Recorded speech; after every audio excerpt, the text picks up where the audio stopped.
चार बास 24 गज अंगुल अष्ट प्रमाण, दाऊ पर सुल्तान है मत चूक्यो चौहान।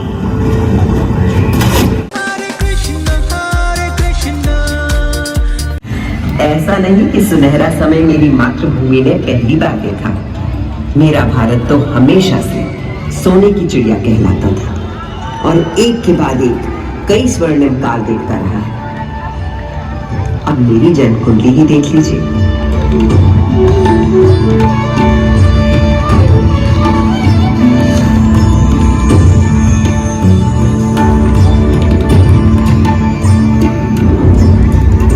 जिस सुनहरे समय में मेरा जन्म हुआ था, उस वक्त मेरे आसपास छेनी, हथौड़ी, संत तराशू, पत्थर कटों की ठक ठक ताल और संत कवियों के शहद से सुर, उस रसधार को बहाने वाले पूरे भारत भर से अनेकों कवि थे। इन भक्त कवियों में कोई हिंदू था, कोई मुसलमान, कोई सूफी, कोई शाक्त, कोई शैव, कोई वैष्णव। सबके आराध्य अलग अलग थे, भाषा अलग, पर सबकी भक्ति में एक ही परमात्मा, एक ही ब्रह्म, एक ही ओंकार के दर्शन सारे देश को हो गए थे।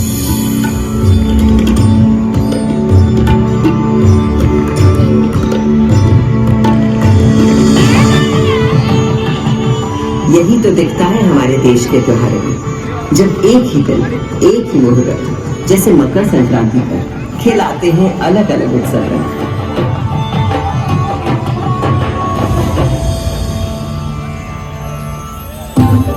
इस लाल किले को बनवाया था मुगल शहंशाह शाहजहां ने। बलुए पत्थरों से मुझे गढ़ा गया था और इस मजबूती से कि 400 साल बाद आज भी मुझे हिलाना नामुमकिन है।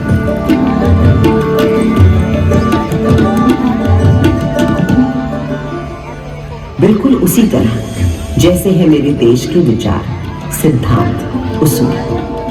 असल में भारत सिर्फ एक देश नहीं है, भारत नाम है एक सोच। मुझे बनाने वाले मुगल तो हिंदुस्तान में मेहमान बनकर आए थे, पर फिर यहीं के होकर रह गए। भारत ने तो हमेशा हर विश्वास, हर विचार के लोगों को अपना समझकर अपनाया है और कहा है अतिथि देवो भव। मगर उससे भी बहुत पहले भारत ने कई स्वर्णिम युग देखे थे, जैसे था हमारे देश का वैदिक युग। सरित सरस्वती नदी के तीर बैठे जब ऋषि मुनि गंभीर, समिधा अग्नि आहुति और यज्ञ तपस्या कर हुए सब प्रज्ञ। रचने लगे वो वेद पुराण, ऋग अथर्व यजुर और साम। शोध किए सब जीवन तत्व, खोज निकला प्रकृति का सत्व। जीवात्मा परमात्मा है एक, माया ब्रह्म से लगे अनेक। आत्मा अजर अमर अछेद, अनादि अनंत अखंड अभेद। वेदों को रचने वाले इन ऋषियों ने दुनिया को जीवात्मा, आत्मा, परमात्मा की जिस एक की बात हमें सिखाई थी, उसी को श्री कृष्ण ने धर्म क्षेत्र कुरुक्षेत्र की युद्ध भूमि में अर्जुन को सुनाया था। जैसे पुराने कपड़ों को उतारकर मनुष्य नए कपड़े पहन लेता है, उसी प्रकार आत्मा भी पुराने शरीर को त्याग कर नया शरीर धारण करती है। इस आत्मा को ना तो शस्त्र काट सकता है और ना आग इसे जला सकती है, न इसे पानी भिगा सकता है और ना ही हवा उसे सुखा सकती है। तब से आज तक आत्मा की संस्कृति ही भारतीय संस्कृति की आत्मा है और ओम की ध्वनि उस परम ब्रह्म का स्वरूप।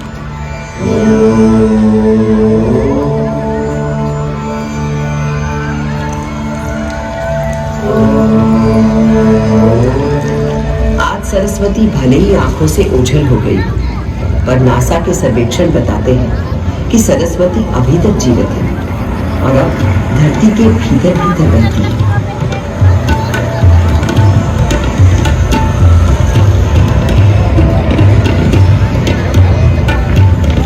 मगर मेरे देश की शुरुआत तो उस वैदिक युग से भी पहले की है।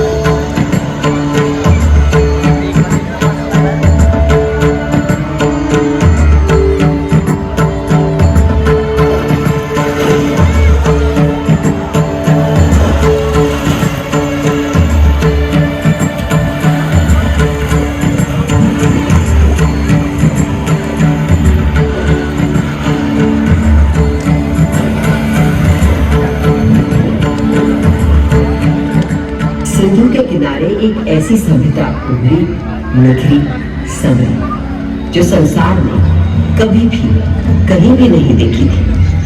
उस वक्त के हमारे शहर थे smart intelligent cities. This was a wonder called India. 5000 साल पहले जो बुनियाद सिंधु सरस्वती सभ्यता के समय डाली गई थी, वो आज हमारे भारत का आधार है। संस्कृति का ऐसा अखंड अटूट सिलसिला आपको संसार में कहीं भी नहीं मिलता। हमारा देश नए को अपनाते हुए कभी पुराने को नहीं भुलाता। इसीलिए तो कल का भारत आज भी जीवित है और कल भी रहेगा।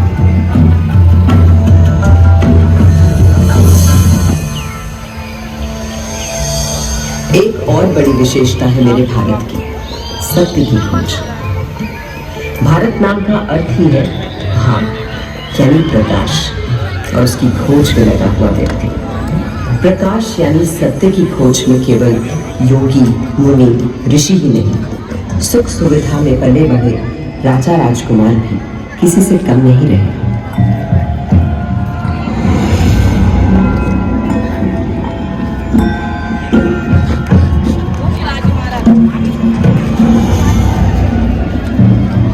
भारत के दार्शनिक मनीषियों, गुरुओं ने जो आध्यात्मिक मार्ग दिखाया था, उसी को ठोस रूप दिया भारत भर में फैले तमाम राज्यों, साम्राज्यों में।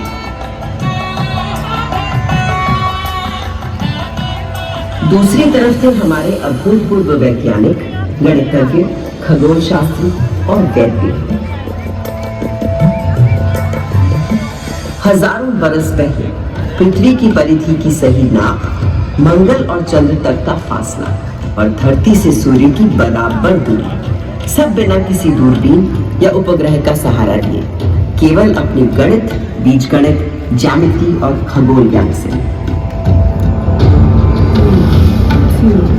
ये उन्हीं पुरातन खगोल शास्त्रों से मिले संस्कार कि आज भारत अंतरिक्ष अन्वेषण में एक अग्रणी देश है। सहस्त्राब्दियों पहले कणादि आदि गुरु थे अणु को पहचानने। फिर क्या आश्चर्य कि नई दुनिया में अणु शक्ति को साधने वाले देशों में हम हमेशा आगे रहे। योग में तन से मन और मन से आध्यात्म के योग के सूत्र ढूंढने का रहे थे पतंजलि जैसे ऋषि। और आज 21 जून को पूरा विश्व योग दिवस मनाता है। वहीं विद्वान वैद्य मानव शरीर के छुपे हुए राज और हर बीमारी का इलाज खोज रहे थे।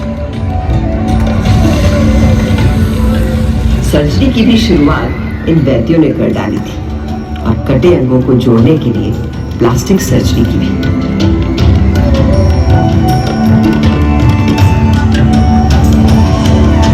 इन भारतीय वैद्यों से मिली प्रेरणा ही तो है कि कोविड आने पर आत्मनिर्भर भारत ने कुछ ही महीनों में खुद बीमारी का टीका बनाकर 1 साल के अंदर टीके लगा डाले।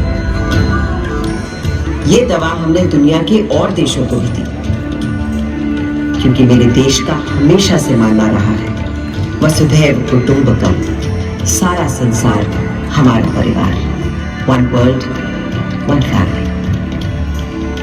तभी से भारत सोने की चिड़िया कहलाता था और यहाँ का बेहतरीन, बेशकीमती, बेमिसाल माल और हिंदुस्तानी हुनर कारीगरी के नमूने दुनिया भर में जाते और लोगों को रिझाते थे।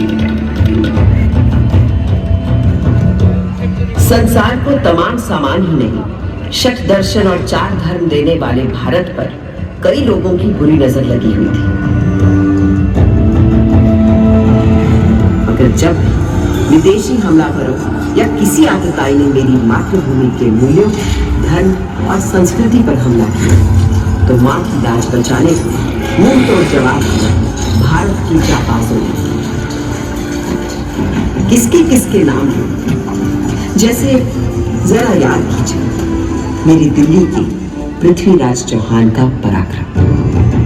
राजा पृथ्वीराज चौहान वीरों में था वीर महान। अजय मेरु से दिल्ली तक फहराता था उसका निशान। 8 बार था किया पराजित जब गजनी से आया गौरी, पर था दुर्भाग्य 9वें युद्ध में टूट गई वो पक्की डोरी।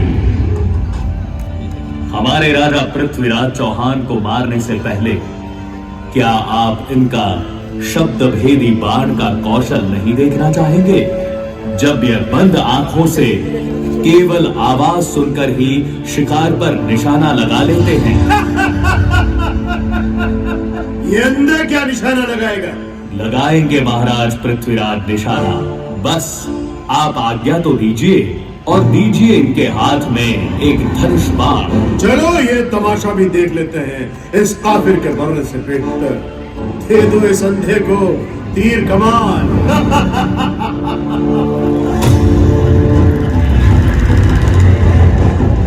4 बांस 24 गज अंगुल अष्ट प्रमाण। दाऊ पर सुल्तान है मत चूक्यो चौहान।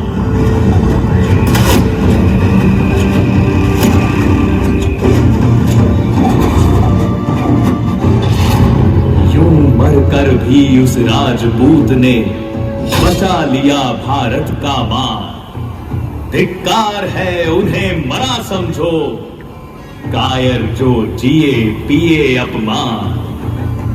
इन वीरों के बलिदानों से ही भारत है आज बना महान।